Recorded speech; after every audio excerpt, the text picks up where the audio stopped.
começarei dizendo, essa é uma história real. Sim, sei que muitos relatos creepypasta, ou o nome que seja mais cômodo chamar, dizem a mesma coisa, mas foi algo que aconteceu comigo e 2 amigos, há 3 anos. Certamente, muitos de vocês já assistiram vídeos paranormais no YouTube, leram relatos de creepypastas, e alguns corajosos tentaram jogar o Ouija virtualmente, mas, de verdade, sabe o que pode abrir portas fazendo isso? Que praticamente estão convidando seres paranormais a entrar?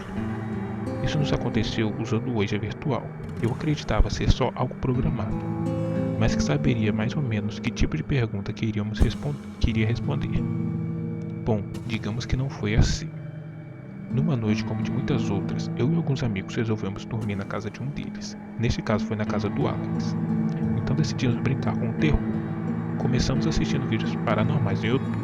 Foi então que eu e meu amigo Pedro tivemos a brilhante ideia de jogar o Ouija virtualmente. No começo estava tudo normal.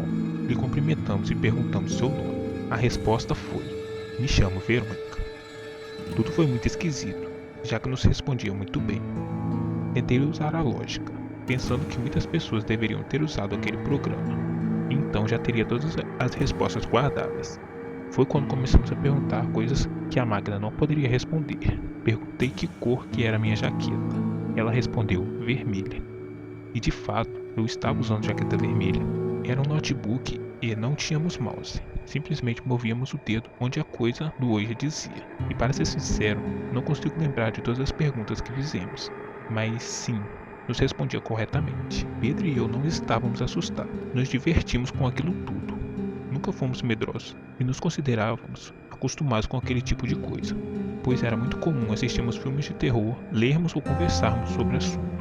Resolvi acordar Eduardo, meu amigo que estava dormindo em um sofá ali perto.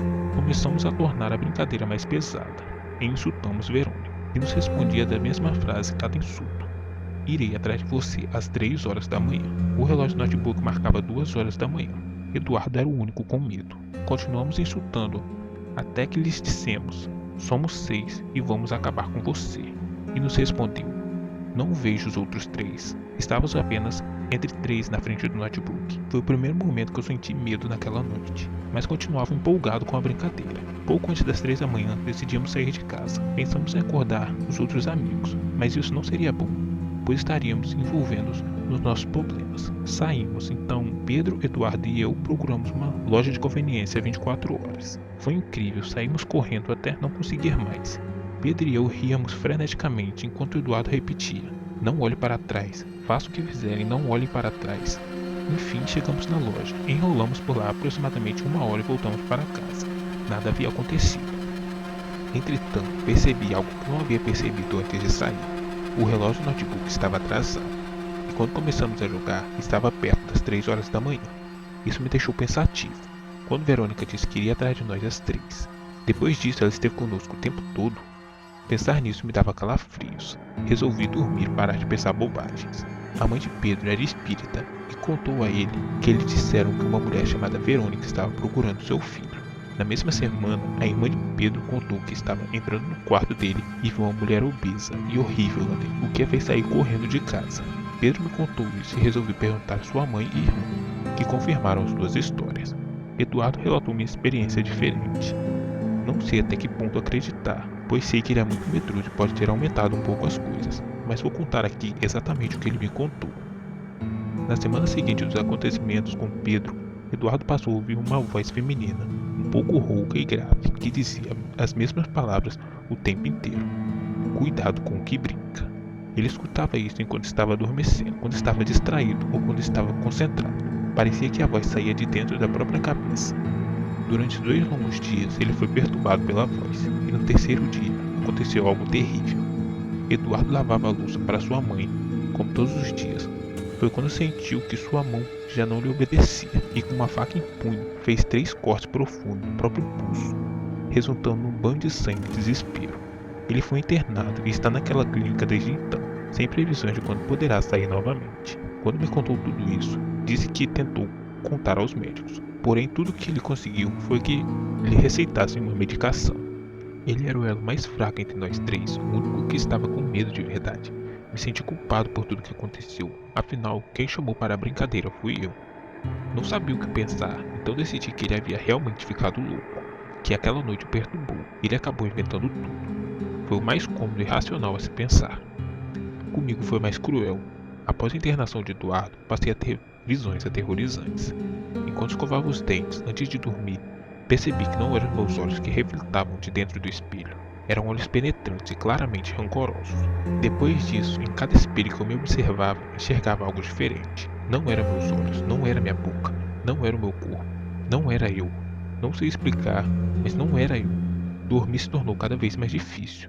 Enquanto eu pegava no sono, sentia como se algo me agarrasse e me prendesse na cama. Tentava gritar, mas minha voz era abafada. Tentava me mover, mas estava preso.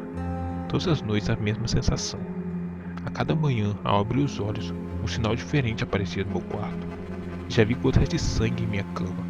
Palavras em latim que nunca tive coragem de traduzir aparecerem pelo meu corpo. As luzes apagadas se acendiam e as acesas apagavam. Eu estava ficando louco ou sendo duramente perseguido. Verônica me fez adquirir medos inexplicáveis. Não sei se ela me escolheu para ser mais cruel, porque foi quem começou tudo e exagerei nos insultos, ou simplesmente porque gostou de mim. O fato é que sua raiva perseguiu cada um de nós de um jeito diferente. Pedro se afastou de todos os amigos, mudou de cidade e até hoje eu não tenho notícias dele. Eduardo está internado e às vezes vou visitá-lo. Porém, cada vez que o vejo, sinto que ele está pior. Ele não sairá dessa. Enquanto a mim, tive que aprender a conviver com Verônica. Ela me perturba, me fere, me incomoda. Ela se tornou minha pior inimiga, mas nunca irá me abandonar. Resolvi relatar isso aqui porque não posso contar a verdade para ninguém. Não quero o mesmo destino de Eduardo. Eu não consigo me relacionar com pessoas, larguei a escola, perdi o contato com os amigos e o único contato que possuo com minha família é quando minha mãe me chama para comer. Eu não vivo mais, não sinto mais, eu não sou nada. A entidade acabou com minha vida. Só tenho a lhes dizer: cuidado com o que brinco. A internet é um meio de comunicação e, portanto, um portal, como os telefones de televisão. Não desejo minha vida para ninguém. Não sei até quando irei aguentar levar esses dias assim. Sinto medo, angústia, aflição e solidão. Achei que minha única opção de liberdade seria o suicídio. Mas quando me preparava para executá-lo, uma voz feminina, rouca e grave, surgiu em minha mente dizendo: vá em frente, pois se acha que está sofrendo em vida, nem imagina o que passará quando nos encontrar.